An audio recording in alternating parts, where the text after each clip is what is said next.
Hello, everybody. Welcome to the Wednesday live stream. Quite an interesting day as we see that the market take a little tumble. And the reason is why is, of course, Jerome Powell. So, unfortunately, everything must come to pass. And you've probably heard this already. This is just what is happening. So, it looks like, as far as like a Fed recap, Powell shoots down a March rate cut. And it's a funny thing in the markets. It seems like everybody is so sure that they are always correct, and that there is no definition of them for ever being wrong. And they're like, this is definitely going to happen. And of course, the March rate cut is probably not going to happen. And CNBC did a really good job of pretty much condensing all the information over the 45 to an hour long conference that Jerome Powell did. And here are the highlights so you know what is going on. So, first up, Jerome Powell states, we're trying to get comfortable and gain confidence that inflation is on a sustainable path down towards 2%. And I got to be honest with you, he's doing they're doing a pretty reasonable job of actually fighting inflation and not doing the same mistake that was led to Volcker coming in for the Federal Reserve in the late 70s, as before his predecessor, Burns from the Fed chair, had actually dropped or increased rates. Then they cut a little bit too soon. Then, of course, there was hyperinflation, and it led to a lot of different problems into the 70s and the early 80s. So, in all honesty, not doing too bad. And if anybody says like, inflation isn't too out of control, debatable. So that's just one piece. Based on the meeting today, I would tell you that I don't think it's likely that the committee will reach a level of confidence by the time of the March meeting to identify March as the time to do that. What he's saying, of course, is the rate cuts. And what we get about that rate cut mentality, we took a look at this actually last week on NFA Live, matter of fact. And it was amazing because the current rate is 525 to 550. And these numbers right here, because the next meeting, of course, is 20th of March, 2024. The last one we looked at it was like half and half. I think it was almost a little bit higher on the 500 to 525 level, meaning that everybody thought that, Jerome was going to cut. And of course, all the different metrics and the polls and the information and the quantitative analysis they put that in and say, okay, well, if there's going to be a rate cut here, that's good for the markets, and we're going to start buying. And of course, what happens when it doesn't? Well, it goes in reverse. This is why I like the market sometimes just confuse me, because I'm like, why do they even try to forecast it? Why don't they just stick around for the long haul and, see what happens and slowly accumulate like we do, and get out of here and actually have a reasonable level of profitability just by sticking around. And then as far as like labor goes, he states, of course, if inflation were to surprise by moving back up, we would have to respond to that, and would be a surprise at this point. Basically saying that if there's a problem with as far as like the market's not responding, they, of course, will start to not cut rates, but raise rates. But that would be a surprise, he states. But I have to tell you, that's why we keep our options open and why we're not rushing. And that is for sure. They've been very even keel as to what they're doing. And of course, looking at the data, which is what they were going to do anyhow.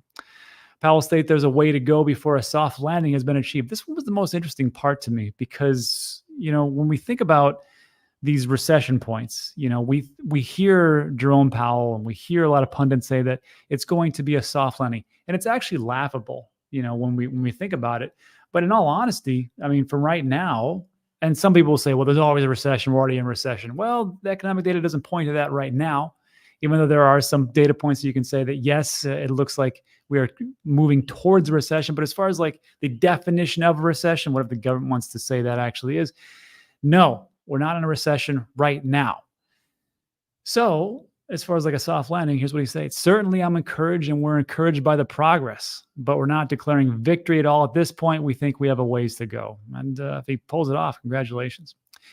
And then, of course, he talks about Feds needs to see more evidence that falling inflation is sustainable, says Powell, and then goes into some other stuff. But yeah, it really comes down to this. If the inflation rate can actually stay at the level that they want it to and actually keep decreasing that magical 2% number, then fantastic, great. We've hit a soft recession. Everybody's happy. Moving into the Q2, Q3, Q4 of 2024, I still think at some point we could hit a recession. But again, remember that recessions are historically speaking, roughly 10 months in length. And the recessions themselves are the economy. And the markets and the economy are two different things. So even if we do get into a recession, just so you know, on average, it takes 6 to 7 months for the markets to rebound from that point. And of course, the economy then recovers later. So even if we do hit a recession, I still say we're in the right place at the right time, especially with the Bitcoin halving coming up. Anyhow, let me know what you think about that in the comments section. And then, of course, what happened with the markets itself today? Well, it was a little bit of turmoil. And this, again, this is not surprising. Like when I saw this today, I was like, this is great because, tomorrow it probably won't recover by tomorrow. So this is good for me. I will just keep dollar cost averaging. I got a pretty long horizon. So I was actually like pleasantly surprised when it didn't hit 44,000. I was like, hey, great. We're below 43. This is pretty good. Ethereum's down. Everything's down. Let's see what the biggest downer was today. Solana. And of course, we're going to talk about the Jupiter airdrop that it actually did quite well and maintained after its $2 peak, but whatever. Let's see, Cardano, Avalanche. All the altcoins are down pretty heavily. And you know what I'd like to see? I would like to see if we can put the currency into, let's denominate everything by Bitcoin and see how everything's doing. Well, Tether's up. No one cares about Tether. Let's see. So let's see. Oh, XRP in the last 24 hours is up 0.5. The dollar is up against Bitcoin. But I like to do this every so often just to see what, if you just put your money into Bitcoin, how you would do. And today it's looking like you should have just put it into Bitcoin. And that's just a lesson. Now, this doesn't happen every time. Like, look, here's Monero at 4.7%. Congratulations. BitTensor or Tau, which was on a tear lately, so good for you guys. First Digital USD. All right. I'm going to guess that's another stable coin. But a lot of red across the board, squeeze up a little bit. But for the most part, Bitcoin is. And that's why, like, as we move into the bull market, just be aware that a lot of people are going to tell you that this is the greatest thing of all time and this altcoin, whatever else. And you can do that. And I can't give you financial advice, much dad, but I'm just saying that, sometimes it's just good to not have so much stress and just say, you know what, if I go into Bitcoin over a 4-year time horizon, things usually work out. Anyhow, let me think about that in the comments. And then also, I was buoyed by this. And this was Thomas, heyapollo.com, wonderful Twitter account, links in the description.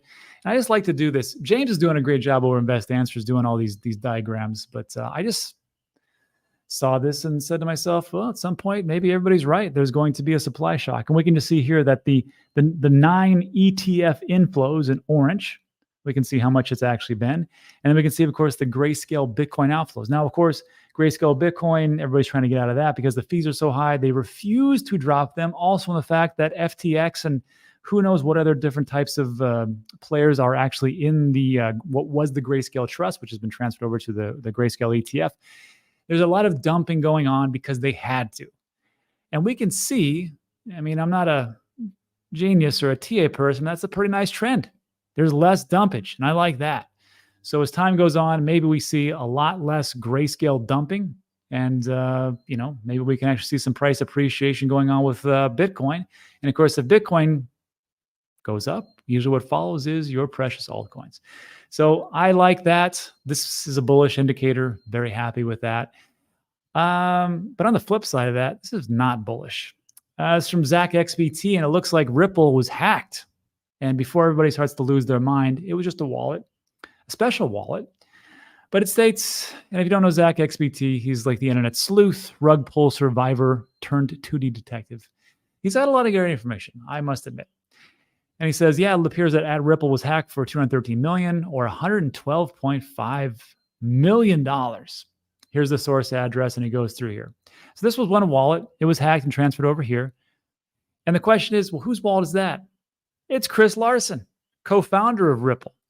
And he states, yesterday there was an unauthorized access to a few, not all, I might add, to just a few of my personal XRP accounts, not Ripple's. We were quickly able to catch the problem and notify exchanges to freeze the affected addresses. Law enforcement is already involved. Hoorah, hoorah. The thing I'm just thinking to myself is, man, Chris Larsen's got a lot of XRP that I'm just saying, could potentially be dumped on the market. Maybe there's a reason why. How is, let me switch this back just real quick, because it always astounds me how poorly, as far as price appreciation, XRP does. Now, don't shoot the messenger. I own XRP. I want it to go up just as bad as you guys do. But it's amazing to me